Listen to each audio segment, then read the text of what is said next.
Yes, we are live already. Hello, everyone, and welcome to our webinar. Thank you all for joining today. My name is Olena Gryniuk, and I'm Regional Director for the Central Eastern Europe at the SME Banking Club, and I will be your host today. And today we'll talk about SME ecosystem and how it can help to gain SME market and profitability in this segment.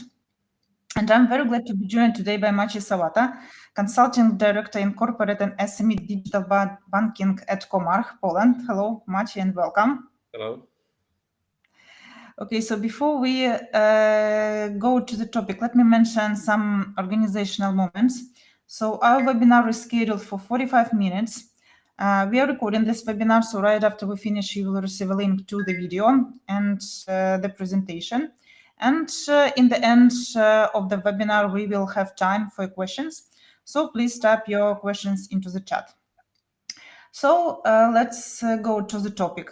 So we've been discussing the topic of creation of SME ecosystem within 5 years during our events and in our studies. And if to name some examples here in the Central Eastern Europe region, so there will be very few of them. And the very first and most of mentioning is the ecosystem that was built by OTP Bank in Hungary, called OTP EBs. So they were the first on the market that integrated invoicing and BFM solution with banking services. And if we talk about implementation of beyond banking services by the banks in the region, so we see that around 30% of the bank, here you can see in the red box, implemented such solutions for SMEs. So what we actually see that building an SME ecosystem turns to be a complicated task for the banks due to many reasons, and despite the benefits that it can bring. I'm actually thinking that it will become a must-have in few years, because this will be a criteria for SMEs to choose a bank or a banking services provider, let's call it like this. And the banks that who will do it first will gain the market. So Maciej, what are your view on that? I'm passing a word to you. Yeah. Okay. So let me just start sharing my screen, Mm-hmm. and we'll start with the presentation.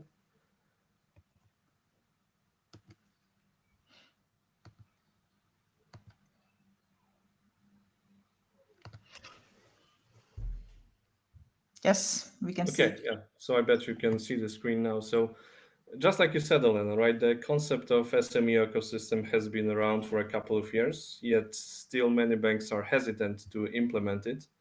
And in this way, they are risking being left out to competitors or fintechs.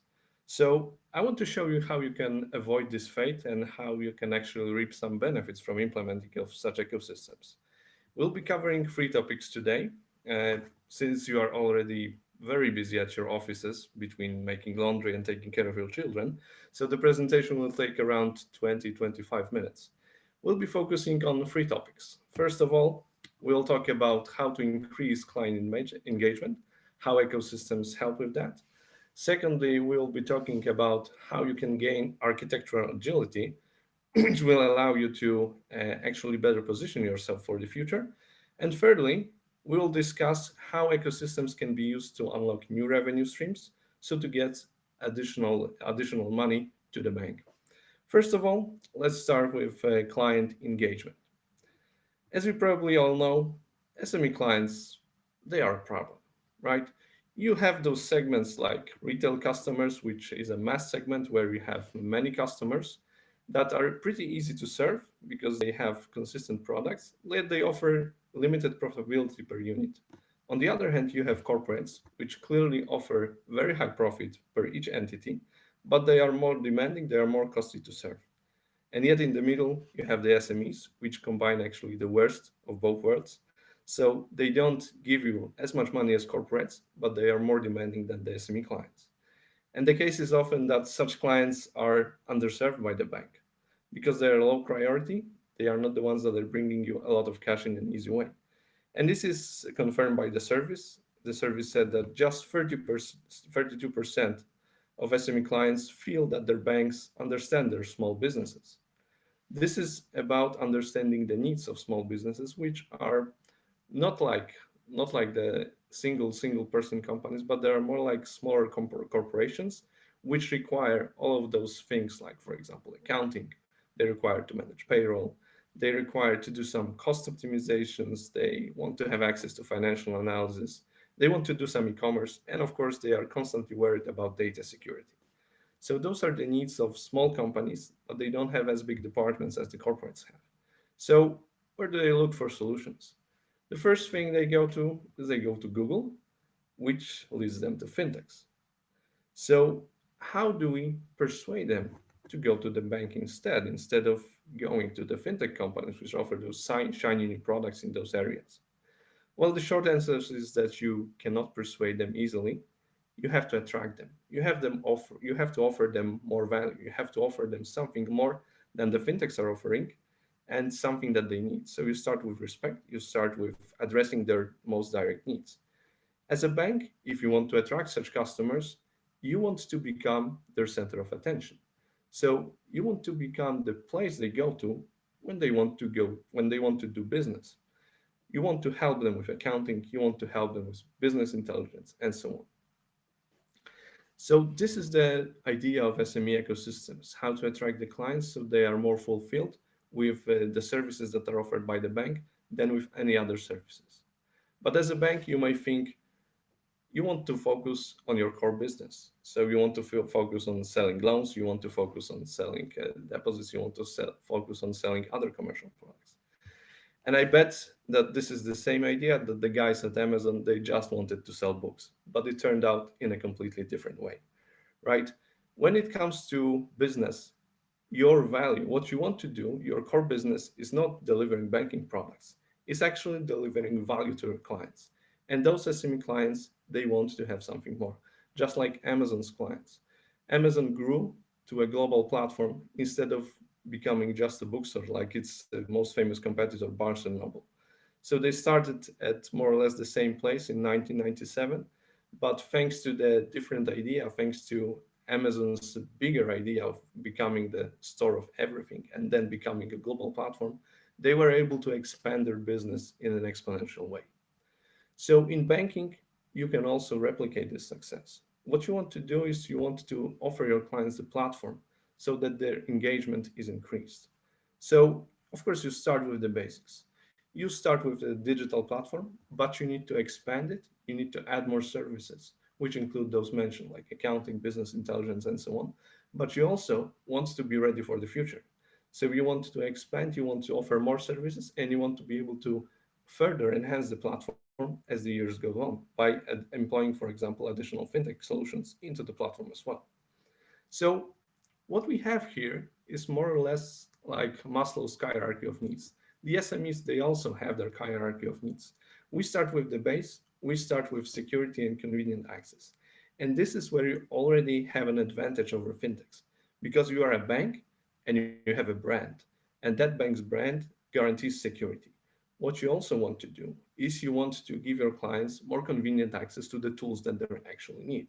So instead of just offering them standard banking products, through your platform, you should be able to offer services like Olena mentioned, like electronic invoices, integration with ERP systems, ability to easily open their e-commerce solution, and so on. So these are the basics. You guarantee the clients the safety of the bank, and you guarantee them convenience in accessing those different products. Let's step it up. Secondly, you can offer clients better clarity in making decisions. In this way, you as a bank can aggregate data from those multiple data sources, from the multiple systems that are integrated within an ecosystem. And in this way, your clients can make more appropriate financial decisions.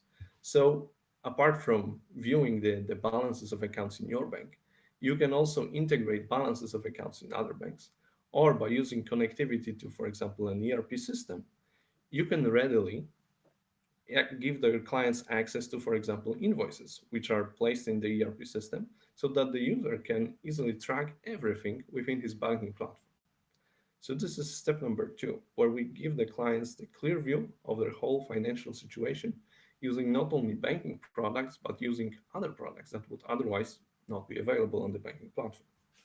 Thirdly, we need to enable the client to actually act on those information. So instead of just showing them invoices, for example, from the ERP system, you should allow them to take action on those. For example, if we have such an integration of ERP systems, your clients, based on your ecosystem of solutions, should be able to, for example, provide financing for those invoices, which can be accomplished through a factoring partner, or they can, for example, insure the invoices so that they are sure that the invoice is paid. Again, using an insurance partner, which also can be a part of an ecosystem. So not only do we provide the clients the ability to view all of this data, but we also give them new contextual actions that they are able to utilize when making their day-to-day operations. And finally, what we want to offer our clients, because we have this ability to gather the data from those multiple systems, we allow them to make action. We also should be able to offer them some unique insights. So not only trivial ones, like for example, that the deposit is going to be ended in a couple of days, or that a loan is due payment in, let's say, 2 weeks. What we can offer when we have this data from the ecosystem, we can offer this contextual advice that is actually more intelligent than the standard one. For example, let's say the system notices that one of your counterparties has been paying late for the last couple of months. The delay now is 12 days. So as a company, you should be worried, right, that there is something going on with this counterparty. So in order to avoid this problem, in order to solve this problem, a bank can offer one or more solutions. For example, in this case, this could be factoring, this could be insurance, this could be some other form of, for example, a loan.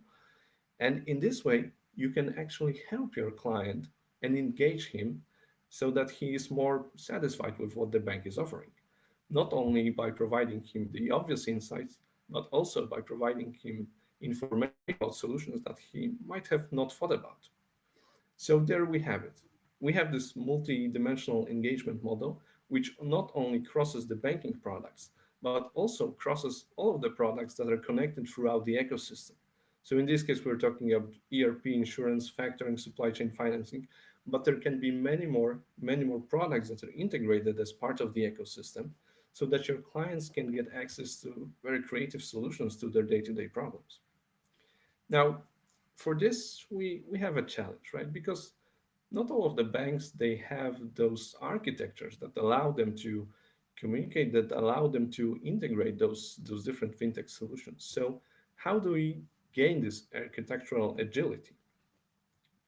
And this is one of the bigger trends actually, because let's say from 2005 we had this trend of digitalization, of digital transformation, where we are mostly focusing on bringing the traditional banking products like loans, deposits, and so on to the virtual space by integrating the digital banking system, digital front ends, different channel solutions, right? This was the main trend.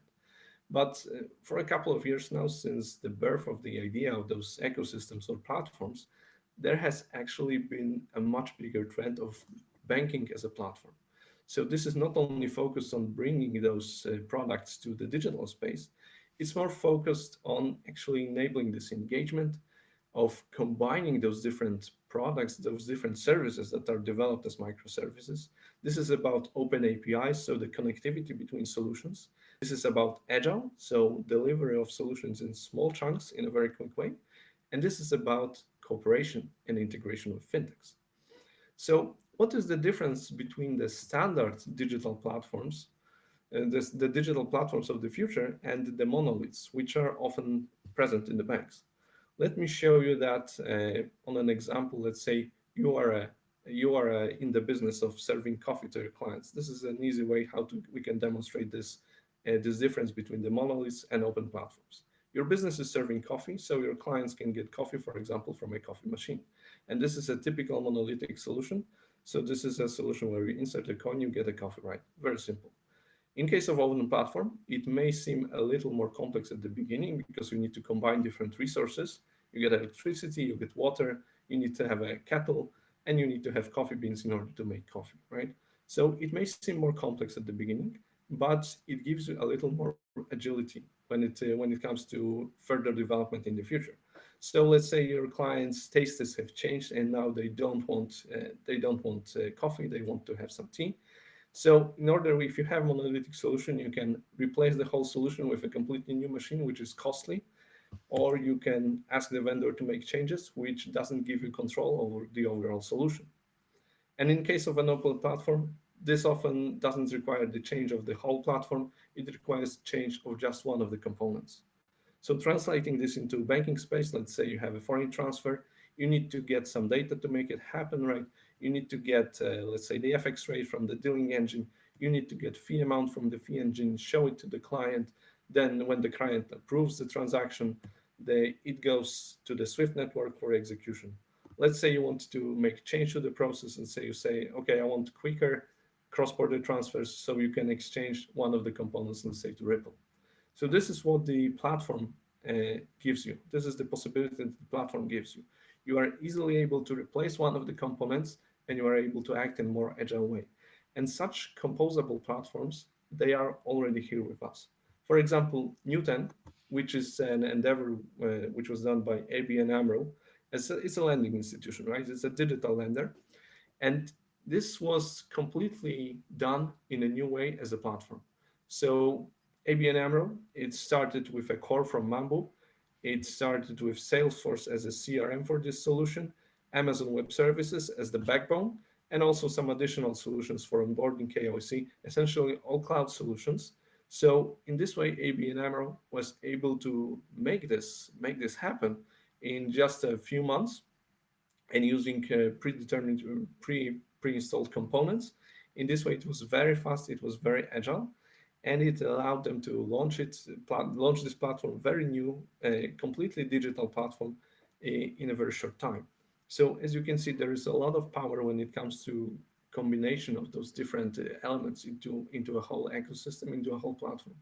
So if we want to go from monoliths to platforms, right, because this is the question that many banks have right now. What do we do with our legacy systems? Because legacy systems, they are problematic. We often have monolithic architecture, so the system is composed of one big block, right? It cannot be divided into smaller pieces. The legacy systems, especially the older ones, they don't have APIs, the real-time APIs that are required in such environment. And they are often integrated based on batch files. So for example, exchange of data at night when the clients are not working, etc., right? So it is a problem when it comes to legacy systems. So of course, for such problems, there are modern solutions. One of those solutions is called hollowing out. And it's essentially about replacing all those legacy systems with more agile digital architecture. So the first step when it comes to hollowing out is that you have this legacy system, which has its data, has its processes, and you actually surround it with APIs that replicate some parts of the data and processes that the system has. So you actually build all those APIs around the system. First of all, they serve the role of data cache. So they just pass the data through between the core legacy system and the newer systems that you want to integrate. The second step, when it comes to migration, is the exchange of those data and processes. So all the data and processes which were previously in the legacy system are now moved to those microservices that are surrounding the legacy system. So in this way, we are moving the pieces of data, we are moving the pieces of logic, still with our new systems already integrated with the microservices that we have developed. This allows us to actually turn off the legacy system at some point. So we move the data, we move the processes successively, and at some point, we don't have anything that we need from the legacy system after all. And in this way, we can just turn it off. So this is I would say, one of the more efficient ways to move from standard legacy architectures so that you as a bank can enable creation of those platform architectures where you can compose those solutions out of different small building blocks. Of course, this is not trivial, right? This requires effort, this requires some engagement from the bank side. But if you want to move to the future and you don't want to do a rip and replace process where you just throw out the old solution and install a new one, which is a very risky and very costly process, you can do it in such a way. And after that, after you have this digital platform architecture, how do you move to ecosystem? And it's actually very easy because when you have all of those services that are deployed as separate entities, you can compose the components internally, but you can also bring in external components. And this is exactly how ecosystems are brought to life. This is, for example, what Zero did, right? They started as accounting in the cloud. Now they have a fully blown ecosystem where they have different solutions that are responsible, for example, for payroll, for cash flow management, for payments that are integrated into Xero's ecosystems thanks to all of those APIs that were exposed as part of the platform. So as you can see, going through to the digital architecture, it's of course it's something that needs to happen if you want to enable ecosystems, but it is something that can be done step by step successively. It doesn't have to happen all at once. And now with this ecosystem economy, what you have are actually completely new revenue streams. This is something where you can monetize those ecosystems. So traditionally, of course, as a bank, you had several income streams out of traditional banking products, like, for example, loans, from which you had mostly interest income and some fee income. With ecosystem approach, you can have more effective, first of all, more effective upsell and cross-sell. So since you have more information about your clients, like information not only from the banking system, but also from ERP systems, also from maybe some offers from factoring systems and so on, you are able to cross-sell and upsell to the customer in a better way. You have information about the transactions, the data from other banks through PSD2 APIs. You have information from ERP system about current invoices. So you're able, in a more effective way, propose the client those intelligent solutions, like, for example, offers that are based on here and now, so contextual actions that have just happened. You are able to foresee when the clients are moving, for example, assets to another bank. You are able to prevent it by offering retention promotions. You are able to offer more effective cross-sell. So because you know your clients better, you are able to offer them better personalized products. And finally, you are able to communicate with your clients in a better way, which again increases their engagement. But there is much more when it comes to ecosystems. So most of the clue of the ecosystem economy are actually those subscriptions and partnership fees. So not only you get the fees from cross-selling and upselling products, but you can also offer additional services supplied by third parties. You can get fees from both the clients and third parties, and you can use other solutions, other vendors who are connected to your platform, and you are also able to extract some of the fees from those as well. So in banking, this is not entirely a new concept, right? It hasn't gained traction, but it has. We have already seen examples of that. For example, when it comes to offering third-party services in the US, both Chase and Bank of America, they are offering services which are not provided by the bank. For example, in this case, we are talking about billing and payments provided by Billcom, or receivables reconciliation provided by HighRadius. And these are not services that are provided directly by the bank, but they are provided under the brand of the bank as part of this ecosystem, as part of this fintech integration approach. So this is one of the ways. The brand doesn't have to be equal to who is fulfilling the services. The brand is there to guarantee this security and to guarantee this convenience in access to services.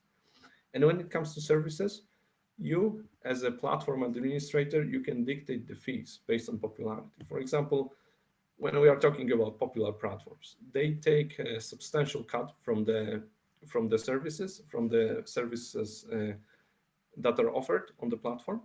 You, as a bank, probably wouldn't be able to achieve a 30% cut when it comes to offering of those services, but still it can be a substantial part of your economy. This can be shown, for example, based on Xero's example again. You can see here, there are these growing platform revenues. I have analyzed them since 2018, when the platform revenues were total of 3% out of the $400 million in 2018, right? And it, as you can see, it was growing year to year. From the previous year, it grew 94%. In the next year, the whole revenue was 550 million, and the platform revenue grew from 3 to 5%.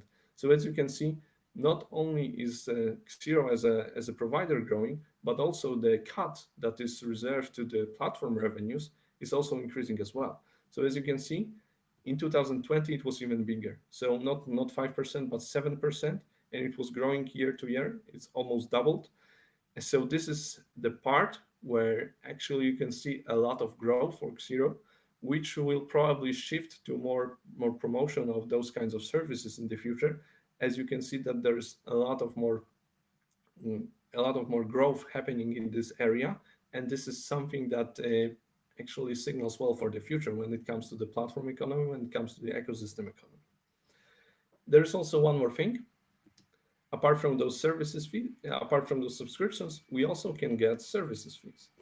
And this brings us back to year 2002. So 5 years after Amazon started, Jeff Bezos said that all of the interfaces that the developers at Amazon are developing, they should be made in such a way that they can be exposed to developers in outside world. So in other words, that they can be used by other companies whenever they want to access Amazon's services. And this is already happening in the banking place as well. As you can see, this is an example of BBVA, who launched their open platform. And through this open platform, they offer different services like identity verification, business verification, ability to move money, or issue a credit card. All of those services, they are exposed as APIs to any third-party developer who wants to participate. So let's say you are making a piece of ERP software, and as part of this ERP software, you can integrate with BBVA's API so that they can verify the identity of the client for you. They can issue transfers, move money, or they can issue a credit card to the client, again, based only on API calls. So this is completely white label model of integration. BBVA uses that so they can get some additional profit based on the services that they already do, but by exposing them to outside developers, they are able to take on some even more revenue streams. So as you can see, this ecosystem approach actually changes the revenue model. We start with the basics. We start with our traditional revenues, where we have those SME and corporations that bring you the current revenue streams as is. What we are adding here, first of all, we are adding this engagement. So in this way, we are guaranteeing retention of the clients, and through word of mouth, we are also acquiring new clients as well. So we are strengthening the strength. We are actually making the relations with our clients stronger, and we are able to bring ones on board in a more easy way. Then we have all those software as a service, additional services that are offered as part of the platform, which can be integrated, from which you can get those additional revenues based from services, based on the subscriptions that you offer to your clients. And finally, openness to fintechs allows you to get some new revenue streams based, for example, on advertising of those fintech services, based on fees from the platforms, but also based on white label services that are supplied to the outside, so that you can provide your services that are part of your core that you are doing anyway to other clients, so they can use it and pay you for it. So to summarize this presentation, starting from the last topic, you can clearly see that there is money to be made from ecosystem economy. There are new revenue streams that are enabled by integration of different solutions, different partnerships. But you have to digitally prepare yourself. So in order to be able to take advantage of this ecosystem economy, you actually need to be thinking more of agile deployments and more of architectural agility, so integration of those partners. So in this way, when you have those solutions, you can grow and you can guarantee the engagement of your clients, and in this way, increase your client base and increase your revenues. So thank you very much for this presentation, and now it's time for Q&A. We'll have more of a deep dive session, which is planned on 20th of May, where we can show you some additional solutions, how we do it, show you some case studies in cooperation with one of the banks. So if you're interested in such a topic, please register. I think that the link will be given by Olena later on. Yes, thank you very much, Maciej, for your very detailed presentation. And yes, let me also take the opportunity to invite all our attendees to our roundtable on 20th of May. This will be some very deep discussion because it is planned for 4 hours.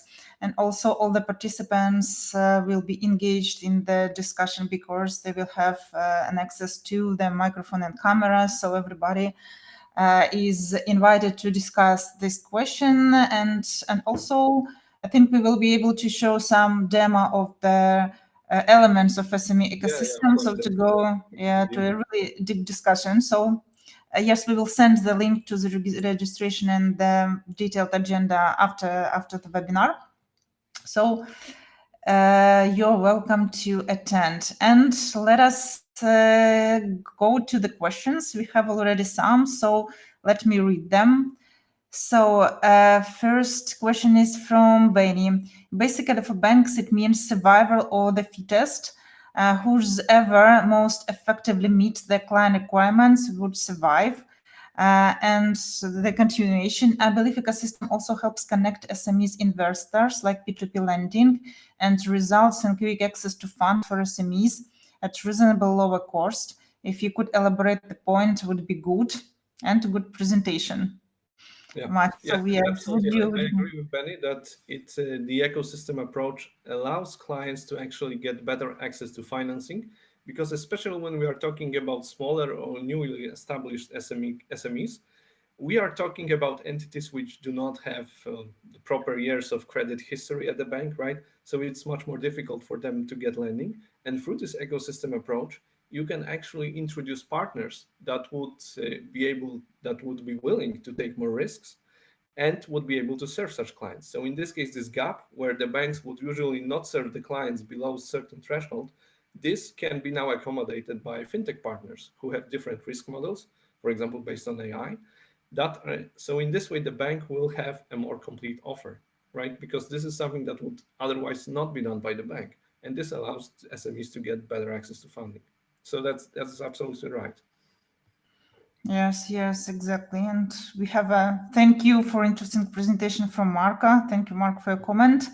So while we're waiting for the questions, so please type your questions here into the chat. So I will ask mine, taking this opportunity. So my question is the following. So I think that the main challenges in building the ecosystem for the banks are like of two types. The first one is technical one, and you showed that this IT legacy can be overcome by the banks. So there are the ways, and the other is that this is the question of I would say marketing and sales legacy, or so like focusing on the sales of the products and not like reacting on the real time customer needs. So this is actually the case of the strategy of the bank, because to build the ecosystem, this is requires from the bank a very new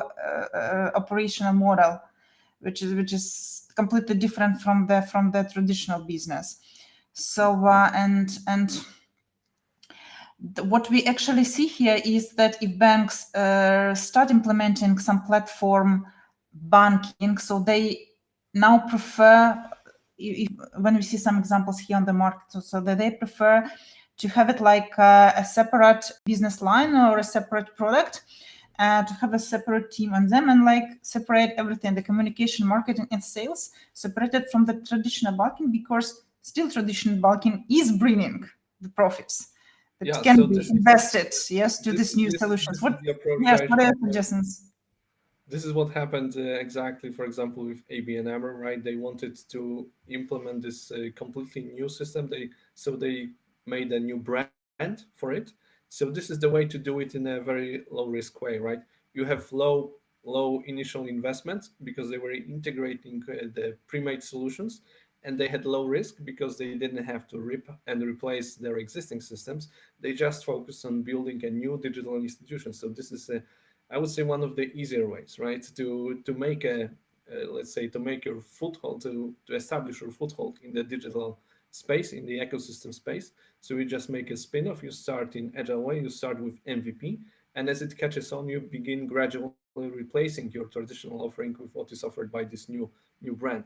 But for many banks, the case of brand, case of marketing is very important. So they want to introduce those changes, let's say, in their existing systems it is usually more difficult. It is usually more costly because you have those intermediate states where you are between the new digital and between the legacy systems.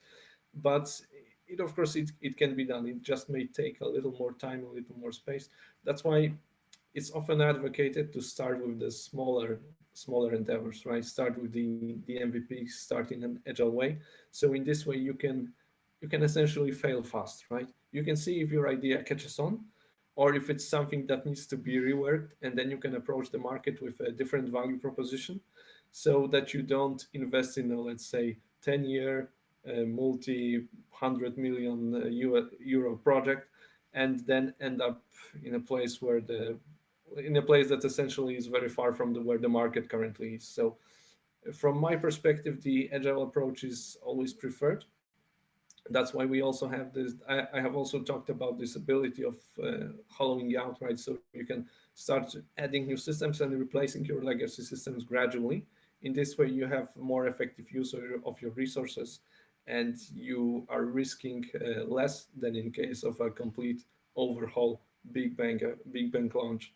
That would be very risky, especially in case of banking.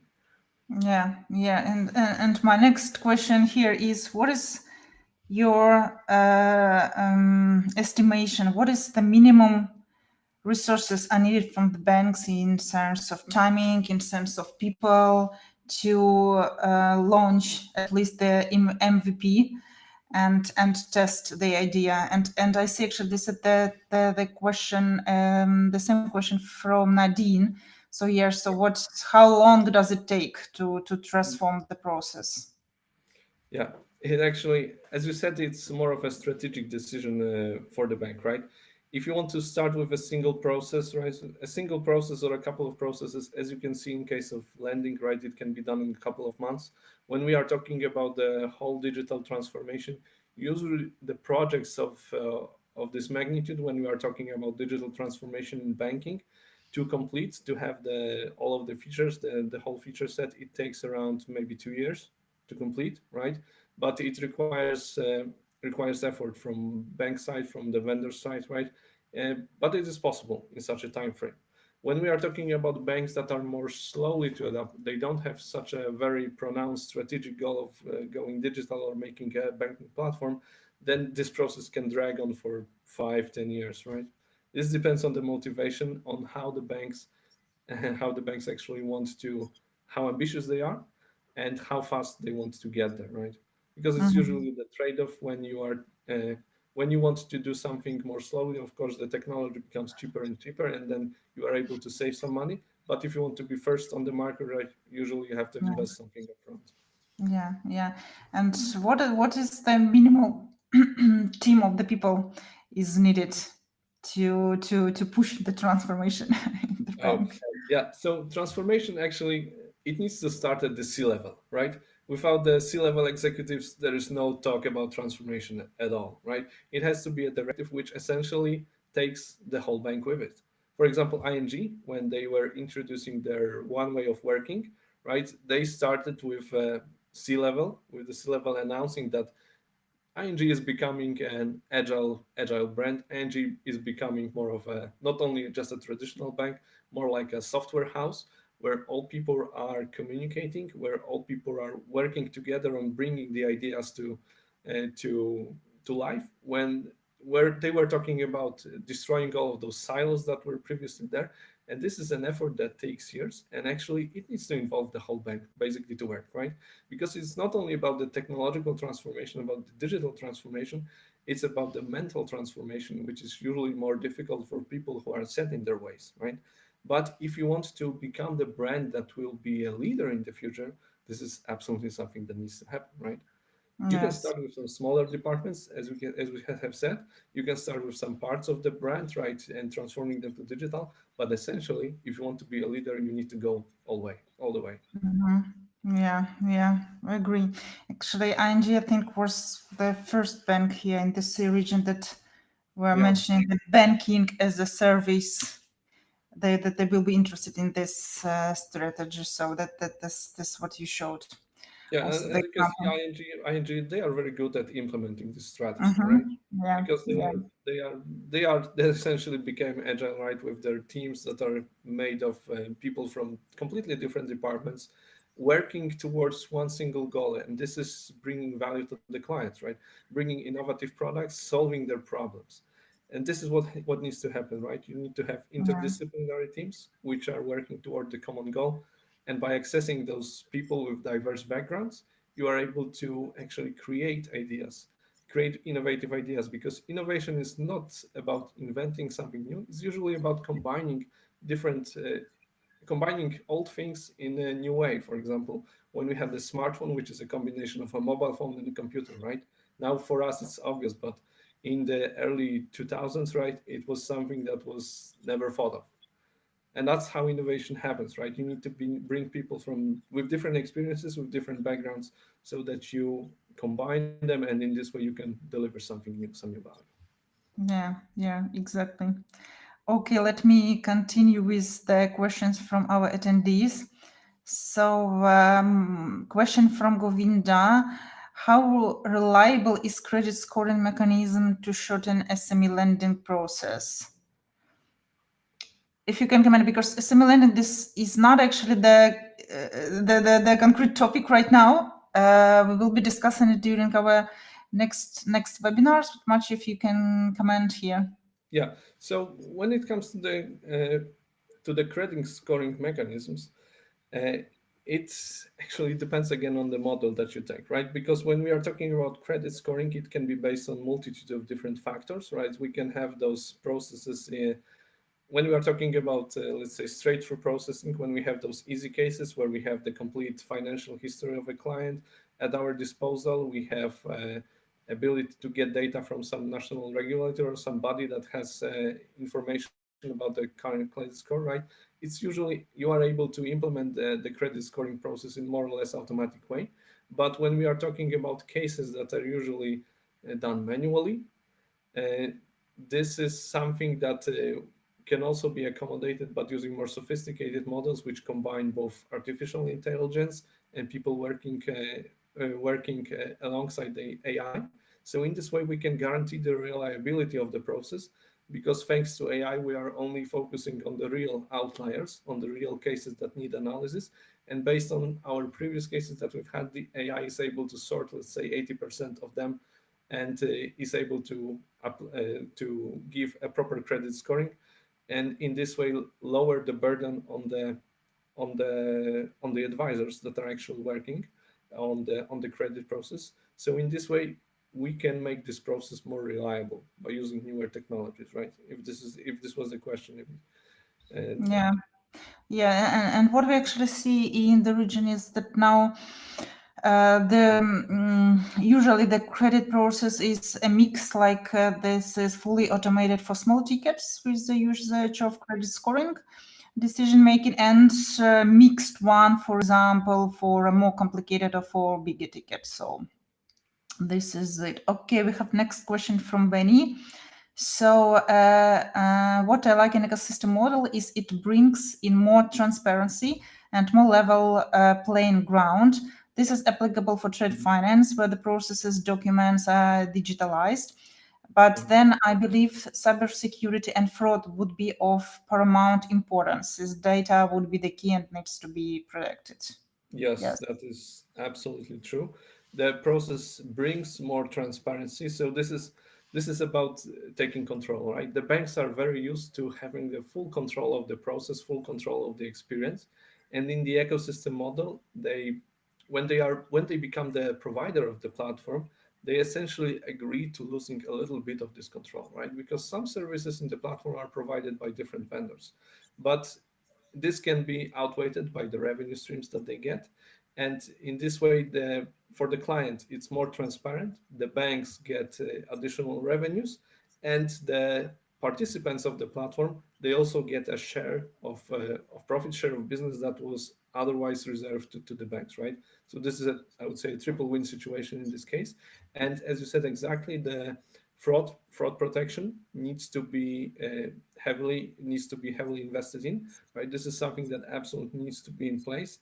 And this is again where we already see some development when it comes to, for example, AI, where we are able to teach models to detect even non-trivial fraud patterns, like, for example, multiple clients that are making smaller transactions over time to a certain account, right? This pattern that would otherwise be not detected by the standard rule-based fraud detection engines can be detected using AI algorithms, AI machine learning. So in this way, we need to enable such fraud protection, and with new technologies there are new ways to do it, right? So we have this ability again with ecosystems. We need to step it up, but we already have some solutions. We already are able to take advantage of those new developments so that we can make it happen even in an ecosystem environment. Yeah. Thank you. So what I see, we don't have new questions, and actually our webinar time-wise is coming to an end. So thank you all participants for your engagement and questions. And Maciej, maybe you will say something to close to close the webinar. So how banks can or should start building ecosystem with you? Yeah, so I think that this is something that will be discussed on May the 20th, right? We'll have a deep dive webinar where we can show you some solutions and we can show you some approaches that we have taken in some of the banks. And we will also have one of the banks participating in a case showing us also their developments during this webinar. So stay Yes, tuned. exactly. Yeah, Yes. just follow the link and register to the roundtable. Yes. So everybody invited. So thank you very much, Maciej, for today, for very insightful presentation. Thank you all, and see you next time online. Goodbye. Thank you very much.